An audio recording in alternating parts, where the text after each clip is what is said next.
The Murder at Raven Hollow Chapter 1, The Corpse in the Fog. The mist settled like a ghostly veil over Raven Hollow, a remote village in the Berkshire woods where even the crows flew crooked. Allan Pinkerton stepped down from the creaking mail coach, his boots sinking slightly into the damp mud. The air reeked of pine, smoke, and something colder, something that didn't belong. He had received a telegram the night before, terse and disturbing. Captain Thaddeus Crane found dead. Study locked from inside. Local constable refuses to act. Stop. We need truth. Stop. Dr. Simon Keller. Raven Hollow. Pinkerton tucked the note into his coat pocket and looked up the hill, where Crane Manor crouched like a wounded animal. Its stone facade loomed over the village, the shutters pulled closed. The garden long since surrendered to brambles and moss. Thunder rumbled in the distance as if nature itself opposed his arrival. A man in a black cloak stood beneath a crooked lantern, waiting. "Detective Pinkerton?" he asked, stepping forward. "I am Dr. Keller, I presume." The man nodded, leading him up the winding path toward the manor. "We found him yesterday morning. His door was bolted from the inside, windows sealed, but his throat." Keller paused. "Well, you'll see." Inside, the manor was as silent as a tomb. The wallpaper peeled like old bandages, and the furniture was cloaked in dusty linen. The only room lit by candlelight was the study. Two constables stood aside, pale and uncomfortable, their hats clutched in their hands. Pinkerton stepped in. Captain Thaddeus Crane, retired Civil War hero and local legend, sat slumped in a leather armchair before the fire. His throat was cut ear to ear, but no blood stained the floor, only the chair, soaked dark. A fireplace poker lay untouched. The window was nailed shut from the inside, and the door, still locked, until the constables broke it down, hours after sunrise. No sign of forced entry. One officer muttered, "Nor exit," the other added. Pinkerton circled the room. The fire had long since died, but the ashes were disturbed. The captain's pipe rested in a silver tray, still filled with burnt tobacco. A whiskey glass, half drunk, stood on the side table, but the bottle itself was missing. He examined the corpse. The wound was precise, not frenzied, not impulsive, executed with intent. No sign of a weapon in sight. "Who found him?" Pinkerton asked. "His housemaid," said Dr. Keller. "Lydia, his wife, was upstairs, reportedly asleep." "Purportedly, she's an odd one," Keller admitted. "You'll understand soon." Pinkerton nodded. "I'd like to see the rest of the house." Crane Manor creaked like an old ship as he ascended the staircase.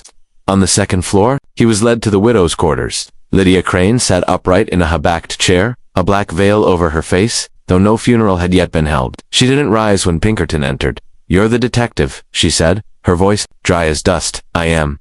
My condolences, Mrs. Crane." "There's no need. Thaddeus was dead years before this. The war killed what was human in him. The rest was just smoke and metals. Yet you stayed." She looked toward the window. "The house is mine. He was just the furniture." Pinkerton studied her carefully. No tremble, no tears. A calm. "To exact, do you know of anyone who wished your husband harm?" She gave a short laugh. "Only those who met him." "And where were you yesterday morning?" "Asleep. I was ill laudanum." "Do you have the bottle?" She gestured to a drawer in her vanity. Pinkerton opened it. The bottle was there, half empty, but beside it, carefully hidden beneath a silk handkerchief, was something far more interesting, an envelope addressed to L.C., sealed with red wax, and unsigned. Pinkerton lifted it, said nothing. He slipped it into his coat without reading it yet. "What was your husband working on recently?" "Nothing. He hadn't written a letter in weeks. Not even to the War Department. He stopped caring years ago." Pinkerton turned to leave, then paused. "Did he keep a journal?" Her head tilted. "Not one he shared." Back in the study, Pinkerton opened the fireplace compartment, where high-born men often kept hidden documents or flasks. Instead, he found a slip of paper, folded twice and stained with ash. The handwriting was sharp and slanted. "If they find me dead, it was no ghost. It was what followed me home from Vicksburg. Tell Keller to dig up the oak." T.C. Pinkerton reread the line. "Dig up the oak." He stepped outside into the fog just as a low growl rumbled across the front porch. A dog, Crane's old hound, Brutus, stood watching the manor, fur raised, lips curled. "Easy, boy," Pinkerton said. But the dog wouldn't move. It simply stared at the study window, growling softly. Pinkerton followed its gaze. A single candle now burned inside a light no one had lit. Chapter 2. The Widow's Secret. The wind sharpened overnight, rattling the skeletal branches that clawed at the windows of Crane Manor. By morning, the fog had retreated, but the cold remained abiding, bone-deep chill that no fire could touch. Allan Pinkerton sat in the late Captain Crane's study, reviewing the letter he'd taken from Lydia's vanity the evening before. The wax seal had been plain, but the handwriting inside was intimate, scrawled in slanted ink on thick cream paper. "Dearest L, you must not wait any longer. He will never confess, and he grows suspicious. The gold is still buried beneath the roots. You remember the signal midnight, 2 candles, the brass locket on the sill. Yours always, F. It was unsigned. But Pinkerton now had a name to hunt. He folded the letter neatly and returned it to his pocket. The captain's funeral was scheduled for the following morning, but the household moved like it was already grieving. Something far older. The staff avoided eye contact. The constables had left. Dr. Keller stayed behind, saying little. Pinkerton's first stop was the library. He needed to know what secrets had been erased, because clearly, someone had erased them. Crane's journals were missing from the upper shelf, their gaps marked by clean outlines in the dust. Military reports gone, dispatches from Vicksburg, Petersburg, and Atlanta all gone. He turned to the desk drawer, locked. He picked it in seconds. Inside, a loaded pistol, unused, a rusted tin of chewing tobacco, and an old locket. The locket matched the one referenced in the letter. Brass, oval-shaped, with a dent on one side. He opened it carefully. Inside, a miniature portrait of a young man in Union blue cheek, pressed to Lydia Crane's. Pinkerton blinked. It was not Thaddeus. The man's face was unfamiliar, softer, and younger. Tucked behind the miniature was a folded scrap of cloth, a Confederate insignia, frayed and faded, a Union woman keeping a rebel symbol beside a portrait of a mystery man, and beneath a war hero's roof. Interesting. Pinkerton returned to Lydia's quarters. She was at the window, a black shawl wrapped around her, staring toward the trees. "Good morning, Mrs. Crane." "I'm not in mourning," she replied without turning. "Call me Lydia, as you wish. I came to ask about this." He handed her the locket. She didn't flinch. "You went through my drawer," she said calmly. "You weren't hiding." "It very well. That's because I'm tired of hiding." "Who is he?" "My brother," she said, voice flat. Pinkerton's brows arched. His name was Samuel Harrow. He died at Vicksburg, or so I was told. Captain Crane served at Vicksburg. Her jaw tightened. "Yes, they all did." "What was your brother doing with a Confederate insignia?" He changed sides. Not because of loyalty, because he believed the war had made monsters of them all. Pinkerton studied her. "Is that what your husband was?" She turned then. "He was worse. He came back with medals and monsters." "No, he kept a ledger of every man he killed. I've seen men do worse." She stepped closer. "Samuel didn't die in battle. He was court-martialed, shot for desertion by Crane. He testified at Samuel's hearing, said he ran, that he jeopardized the mission." Her voice broke slightly. "But I know better. I found Samuel's letter. He was going to report on something else. Something they all did in Vicksburg." Pinkerton leaned forward. "You believe Crane framed your brother?" "I married him to find out." Pinkerton didn't speak right away. His mind reeled through timelines, motives, and loyalties that overlapped like shadows at dusk. "Who's F?" he asked at last. Lydia froze. "You receive letters from him," Pinkerton continued. "He mentions the gold, mentions you're running out of time." That locket was a signal. She walked slowly to her dresser, pulled open the bottom drawer, and retrieved a small leather-bound notebook. "You'll read it anyway." Inside were 10 entries, all recent fragments of memory, bits of poetry, and below them of the oak tree, of a symbol, a snake coiled around a saber, a wartime emblem, but not one he recognized. "He left me clues," Lydia whispered. I thought if I followed them, I'd find out what really happened at Vicksburg." But Thaddeus found the notebook. He burned most of Samuel's letters. "You think your husband killed your brother?" She turned sharply. "I think all 4 of them did. And they buried the truth with their medals. For Crane, Shaw, Delaney, and Colonel Brigham, only 2 are still alive. Shaw disappeared years ago, but someone spotted him in Raven Hollow." Pinkerton felt the familiar tightening in his chest, the sensation of the noose drawing closer. "Do you still have any of Samuel's letters?" She nodded. "One, hidden in my music box. He mentioned gold, and something else, something terrible." Pinkerton opened the music box himself. Tucked beneath the velvet lining was a letter dated April 1863. "Lydia, I don't know if I'll be alive when you read this. They're going to kill me. Not because I fled, but because I saw what they did. We weren't just looting. We executed prisoners, burned families. Crane said it was mercy. Brigham said it was war. But I know evil when I see it. If I vanish, dig beneath the oak tree. That's where we buried it." Samuel Pinkerton stood slowly. The first victim had been Captain Crane, but the crime had begun. Long before whatever was buried under that twisted oak wasn't just treasure, it was truth, and someone had killed to keep it there. Chapter 3. The locked room lies. The oak tree stood alone on the western edge of Crane's estate, gnarled and towering, its branches bent as though bowing under the weight of history. Allan Pinkerton stared at it from the study window, coffee cooling in his hand, the fire behind him long dead. Lydia's revelations still echoed in his mind. A brother executed, a captain hiding atrocities, a secret buried in soil and silence. But one question gnawed at him more than the rest. How had Thaddeus Crane died in a locked room? He returned to the scene just after dawn, the light bleeding weakly through stormy skies. The study had not been touched since the constables left, per his orders. The smell of death had faded slightly, replaced by damp ash and decaying cigar smoke. Pinkerton began a second inspection. The door, the inside lock, was simple manual bolt with a metal slide. When the constables broke in, they confirmed it had been locked from the inside. but it was an older mechanism, weathered. It could be tampered with but not from the outside without tools. The window nailed shut. He checked the putty around the frame, unbroken, no signs of prying. The fireplace, large enough for a man to crouch through but tight. The chimney chute bore old scorch marks, but nothing recent. Still, Pinkerton lit a lantern and peered up. No ropes, pulleys, or hidden mechanisms. He paused. The soot looked disturbed. He fetched a hand mirror and angled it up the flue. About 2 feet above the firebox, something metallic caught the light. Carefully, Pinkerton reached up with a cane hook. Out came a short steel wire looped through a rusted brass ring, tethered to a small wheel mechanism bolted inside the chimney. A weighted pendulum system. He exhaled slowly. It had been used to pull something or someone upward, or to trigger a timed event. He measured the distance from the hearth to Crane's chair. The arc matched perfectly. Now it made sense. The killer had been in the room before the door was locked. Or perhaps the killer never left at all. Pinkerton stepped back and scanned the room again. Something still didn't fit. He turned toward the wall, safe Crane's private box. It had not been opened during the initial investigation. Pinkerton examined the hinges. Polished, recently oiled. The dial lock bore fingerprints. He worked the tumblers with practiced hands. Click. Inside. Documents, an empty whiskey flask, a blood-stained silk handkerchief and a key, a long brass skeleton key, older than the rest of the lock mechanisms in the house. He pocketed it. He then took out the handkerchief, noting the initials embroidered in one corner, S.H. Samuel Harrow, but the blood had not dried. Flatteed had congealed in ridges.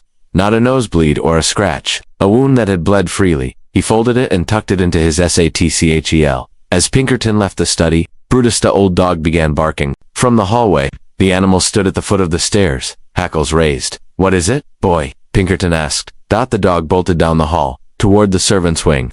Pinkerton followed. He found the pantry door ajar. Inside, barrels of flour and dried herbs lined the walls. But in the far corner, bootprints. Fresh. He crouched. The flour was disturbed in an arc. Something had been dragged across the floor. He followed it to the back of the pantry. There, behind a sack of oats, was a concealed panel in the wall. He pressed gently. It opened with a soft groan. A narrow tunnel descended beneath the house. Pinkerton lit a lantern. Stone steps led down into darkness, and the air thickened with the scent of mold and damp earth. The passage was just wide enough to walk, and after 10 paces it opened into a cramped root cellar. In there, huddled against the back wall, was a man, dirty, bearded, trembling. His eyes flicked up to meet Pinkerton's. "I knew someone would come," he rasped. "Franklin Shaw." Pinkerton asked. The man winced. "Not anymore. Just the last coward left." "You were Crane's lieutenant," Pinkerton said. "You've been hiding since the night he died."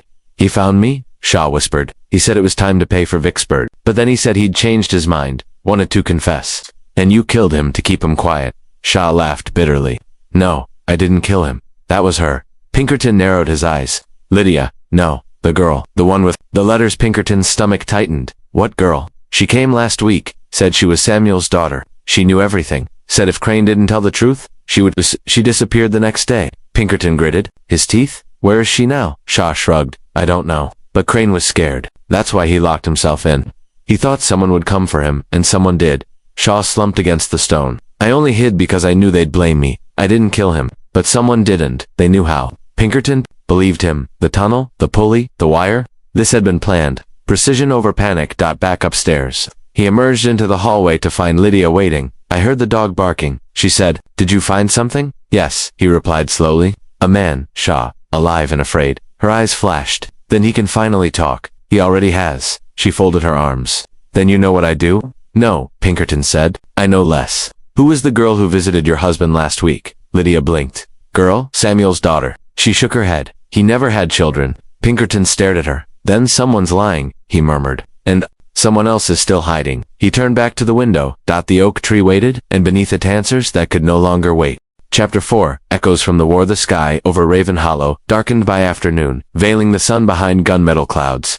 Allan Pinkerton rode with Dr. Keller along a muddy trail that curved away from the estate, toward an asylum nestled in the hills. Crimson Haven, a former battlefield hospital turned sanatorium for war-broken minds. According to the registry, one of Captain Crane's former soldiers, Private Jonah Breen, had been committed there 2 years prior after he was found, raving in the woods, clutching a blood-stained flag and sobbing about a girl with ashes in her mouth. "We don't get many visitors to Crimson Haven," Keller said quietly. "Some believe it's cursed." Pinkerton glanced sideways. So was Vicksburg. The asylum was a Gothic structure built of red brick, its walls scarred with age. Inside, the corridors echoed with soft groans and the shuffle of slippered feet. The orderlies escorted Pinkerton to a dim cell on the second floor. Jonah Breen sat cross-legged in a chair, rocking slowly. He was gaunt, gray-bearded, eyes sunken yet burning, with a feverish light. He doesn't speak clearly, the nurse warned, but he's harmless. Pinkerton entered alone. Jonah Breen, he said, approaching slowly. I'm here about Captain Thaddeus Crane. Breen stopped rocking. His eyes snapped to attention. Dead? He whispered. Slit like a pig. In a prayer house, blood on the walls. Pinkerton crouched. You served with him, in Mississippi, in the swamp. We all marched in with boots and left with ghosts. Samuel Harrow. Breen's lips trembled. He saw too much. What did he see? Breen began to rock again, murmuring. Flames and screaming women. Smoke and gold. They locked the barn and threw the torches. Crane said it was enemy support, but there were no soldiers inside, just families. Just kids. Pinkerton's chest clenched. Crane lied on the report. Wrote it clean. Harrow tried to stop him. Said he'd testify. Shaw begged him not to. Then Brigham made a decision. What? Decision? To silence him. Pinkerton leaned in. They killed him. Breen nodded slowly. Said it was desertion. Said he fled. But I saw them drag him to the river. Brienne suddenly looked up, voice rising. He didn't run. He told the truth. He told the truth. An orderly rushed in to calm him, and Pinkerton stepped away. The truth was out. Harrow had been silenced by his own brothers in arms. Pinkerton returned to Raven Hollow with the wind howling through the birch trees. Lydia awaited him, on the front porch, wrapped in her morning shawl. You were gone long, she said. I found Breen, he replied. He confirmed everything. Harrow was murdered, Crane lied, and Shaw knew, and now Crane's dead. Pinkerton fixed her with a hard stare. Did you kill him? She looked at him squarely. I wanted to, but no. That wasn't my revenge. To take then whose was it? That night, Pinkerton returned to the study and reviewed every name, every letter, every hint. If Harrow had a daughter, someone had hidden her well. No birth records. No mention in Lydia's journals. But then something odd. Among Crane's wartime dispatches, Pinkerton found a receipt, dated 1865. For a cash transfer sent monthly for 16 years to a woman in Natchez, Mississippi. Name, A.H. Abigail Harrow. He wired his office. The reply arrived by dawn. Abigail Harrow, born 1863. Father Samuel Harrow deceased. Mother died 1870. Guardian, unknown, reported. Missing 6 weeks ago. Pinkerton's stomach dropped. She's already here, he muttered. He returned to Shaw's hiding place. The man sat hunched in the root cellar, cradling a flask. I need the truth, Pinkerton said. Shaw looked up hollow-eyed. She came to me, said she wanted justice. I told her to leave, that Crane was too dangerous. Did you help her? No, he whispered, but I gave her the ledger. What ledger? Shaw reached into a bag and handed over a cracked journal, scorched at the edges. Crane's wartime diary. Pinkerton opened it. Inside were orders. Troop movements sand beneath them. A second layer of writing, hidden in invisible ink and revealed with heat. Confessions, executions, gold buried beneath the oak. Names of families slaughtered at the final page. If Abigail finds this, then let her do what I could not. Let her show the world what we became. I see Samuel in her eyes. Thaddeus. Crane. Pinkerton stood stunned. Crane hadn't just been killed, he'd been judged, and perhaps, in the end, he had welcomed it. Chapter 5. The Man with Two Faces. Rain lashed against the windows of Crane Manor as Allan Pinkerton read through the final lines of the captain's scorched journal. The fire beside him, throwing shadows across the pages. Abigail Harrow, orphaned daughter, had been here. She had uncovered the truth. She had demanded justice. And now, she was missing. Pinkerton left the study and returned to the village. Beneath the shelter of his umbrella, he moved from door to door, asking subtle questions. Had anyone seen a young woman arrive in town recently? Traveling alone? Staying at the inn? One answer came from the barkeep of the Hollowside pub. She came in 3 nights ago, he muttered. Didn't give a name. Paid in Confederate coin? Thought it was a joke. Said she was looking for someone who lied in blue and bled in gray. Had the kind of eyes that make you feel she already knows your story. Where did she go? Pinkerton asked. Rented a room over at Widow Garvey's, but left before sunup. Haven't seen her since. Pinkerton headed for Widow Garvey's boarding house, a lopsided cottage on the edge of the woods. The landlady opened the door with a sour face and a broom in hand. She paid cash. One night had a small satchel and a tin box with papers. Seemed quiet enough. I peeked in after she left room, smelled of gun oil. In the room, Pinkerton found only ashes in the hearth and a single item beneath the bed. A handkerchief embroidered with the initials A.H. It was soaked with deep red, as if dipped in ink or blood. He stepped out into the cold, staring toward the western woods. He had a new certainty now. Abigail Harrow had not run. She was hunting. Later that evening, Pinkerton visited Raven Hollow's modest library. He was not there for books but for the man behind the desk. Evening, said the librarian, a soft-spoken gentleman with round glasses and thinning hair. Looking for anything in particular? Yes, Pinkerton replied. Records on the Civil War veterans who settled in this area. Military history section, left wall. Exley, Pinkerton said, not moving. I think I already found what I need. The man blinked. I'm sorry. I believe your name isn't Edwin Mallory, it's Franklin Shaw. The librarian's eyes sharpened. Pinkerton continued. You faked your death 12 years ago, burned a house down in Kentucky to make it stick. You've lived under aliases ever since. But the moment Crane died, you showed up in the same village he ruled. Curious timing. You have no proof, Shaw said, his voice taut. I have a ledger with your handwriting. A sketch of the oak tree, marked with an X. I have a witness, Jonah Breen, who saw you at Vicksburg. I also have the name of a girl you met recently. You told her what Crane did, then you disappeared. Until now, Shaw exhaled. You don't know the whole story. Then tell me. Shaw rose and walked to the window. We didn't mean for it to happen, not at first. There was a Confederate convoy hidden among civilians. We were ordered to destroy it. But when we got there, all that remained was a barn full of women and children. Crane said they were spies. Brigham gave the command, and Samuel Harrow tried to stop it. Yes, Shaw said. Pain etched into his voice. He was a good man, the only good one left. They framed him. They buried his body in the swamp. Why didn't you speak up? Because I wanted to live. Pinkerton stepped closer. Then why come here now? Because I'm dying, Shaw whispered. Consumption. I wanted to say I was sorry to Abigail, but I saw something in her eyes. She didn't want an apology. She wanted justice. Pinkerton nodded. She's gone underground. She said she'd make them pay. One by one. I think Crane was just the first. Pinkerton turned to leave, and Brigham Shaw hesitated. He's coming. What? He sent me a letter last week. He's visiting Raven Hollow. Wants to tie up old debts. Pinkerton stepped into the hallway and pulled the envelope from his coat, one he'd retrieved earlier that day from the postmaster. The return address was simple. Cal Nathaniel Brigham, Boston. Inside was a message, postmarked 2 days before Crane's death. You were right about the girl. She's in Raven Hollow. Crane should have handled it. I'll see to it myself. Brigham. Pinkerton turned back to Shaw. You're a target now. Stay hidden. Shaw gave a bitter smile. You think I haven't been hiding all my life? As Pinkerton walked back through the woods, thunder rolled again. The storm that had loomed since Crane's death was returning. He now knew 3 things.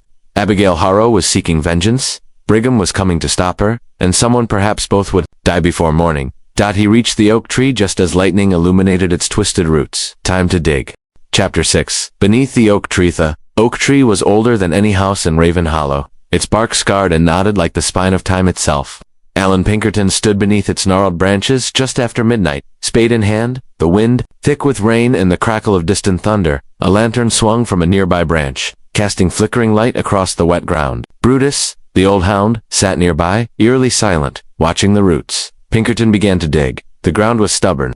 Years of fallen leaves and hardened frost had made it compact and unwelcoming, but Samuel Harrow's letter had been precise. Beneath the oak, where roots run deepest, 2 feet down, the shovel struck something solid.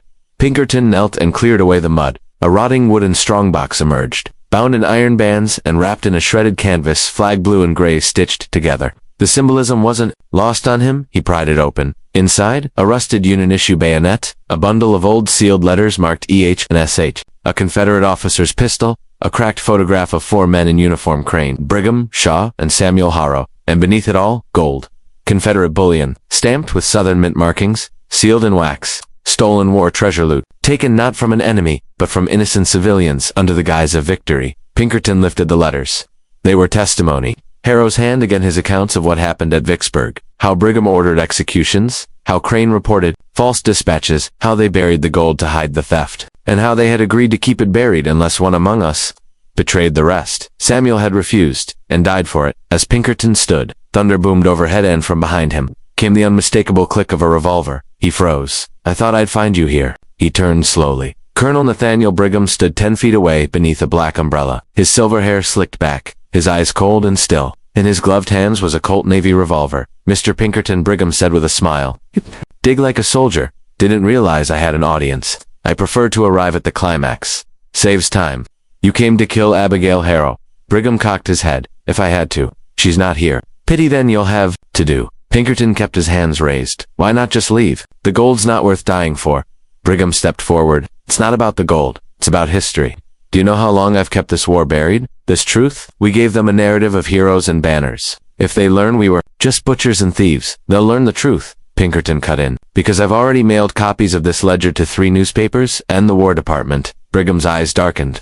Then you die. The gun fired. But the shot went wide, jerked at the last moment by a figure that tackled Brigham. From behind, Abigail Harrow. She wrestled the revolver from Brigham's hands and hurled it into the mud. He struck her once across the face and reached for a hidden knife. Pinkerton moved faster. His shoulder crashed into Brigham's chest, sending the man sprawling. In the struggle, Brigham swung wildly and caught Pinkerton in the ribs with a boot. But Abigail was already on her feet. She grabbed the bayonet from the strongbox. Brigham froze. The weapon trembled in her grip. "Do it," Brigham hissed. "End it." But she didn't. Instead, she tossed it into the gold box and slammed the lid shut. "No," she said. "That's what you want. To be the martyr of your own lies." Brigham lunged again, but Pinkerton hit him square in the jaw. Colonel crumpled into the mud. Abigail stood over him, rain streaking her face. "Let him be tried," she whispered. "Let him live long enough to be disgraced." By sunrise, Brigham sat in shackles at the Raven Hollow jailhouse, awaiting federal escort. The strongbox was secured. The letters, evidence. Abigail's identity was confirmed, and the newspapers were already buzzing with the headline, "War Heroes Exposed as War Criminals, the Oak Tree Confession." As Pinkerton packed his satchel, Abigail approached him at the manor's gate. "Thank you," she said quietly. "You did what your father couldn't," he replied. "You unearthed the truth, and you did it without blood." "I thought I came here for revenge," she said, "but all I wanted was my father's name cleared. And now," she looked out toward the trees, "now I want peace." Pinkerton nodded. "Then go find it." He watched her disappear down the winding road, lanterns swinging by her side, a silhouette against the morning sun. And he knew that whatever darkness Raven Hollow had held, justice had finally stepped into its light.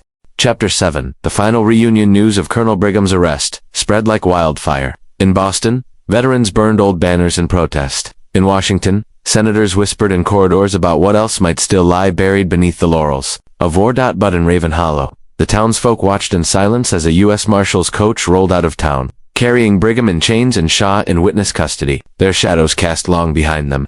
Trailing into history, Allan Pinkerton remained in the village another day, ensuring Abigail Harrow's safety as the final details fell into place. Crane Manor, once a fortress of secrets, stood quiet. The fog had lifted. By dusk, Abigail requested one final act. "I want them to hear the truth from the men who lived it," she said, "even if it breaks what little illusion they have left." She was referring to the gathering of local veterans and families at the Raven Hollow Town Hall, many of whom had revered Crane and Brigham for decades. "I'll speak to," she added, "but it must come from Shaw." It was a bold ask. Franklin Shaw, the man who had hidden from his guilt for over a decade, now had to face the community he betrayed. Pinkerton agreed. "If he falters, I'll be nearby." That evening, lanterns flickered in the tall windows of the town hall. Inside, the benches were filled, young and old, millworkers and farmers, widows in black and boys still too young to know what a uniform meant.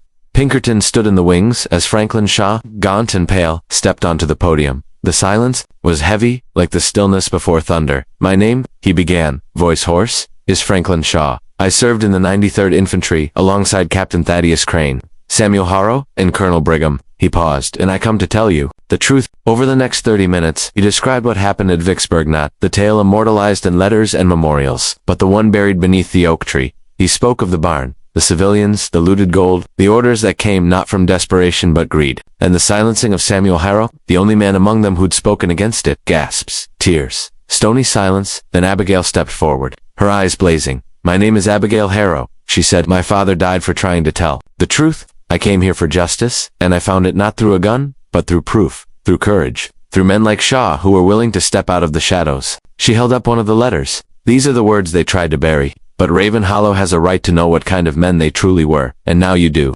There was no applause when she finished, only the quiet shifting of shoulders, and throats being cleared, not disbelief, acceptance. As Pinkerton stepped outside into the night air, he found Lydia Crane standing near the gates. "Was it true?" she asked. "Yes," Pinkerton said. "All of it." She looked upward. "Then, I suppose I was married to a stranger."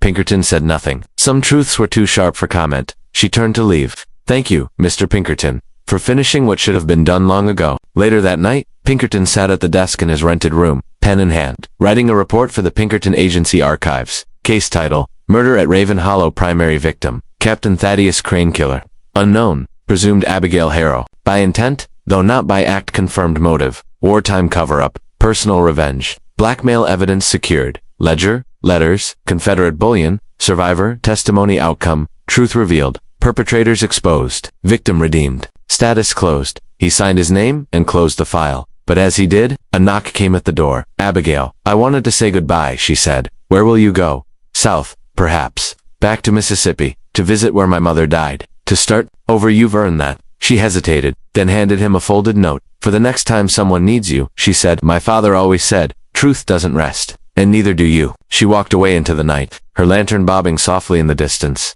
Pinkerton stood in the doorway long after she vanished from view. Tomorrow, the train would take him back to Chicago, but Raven Hollow, and the voices that echoed through its fog would follow him forever.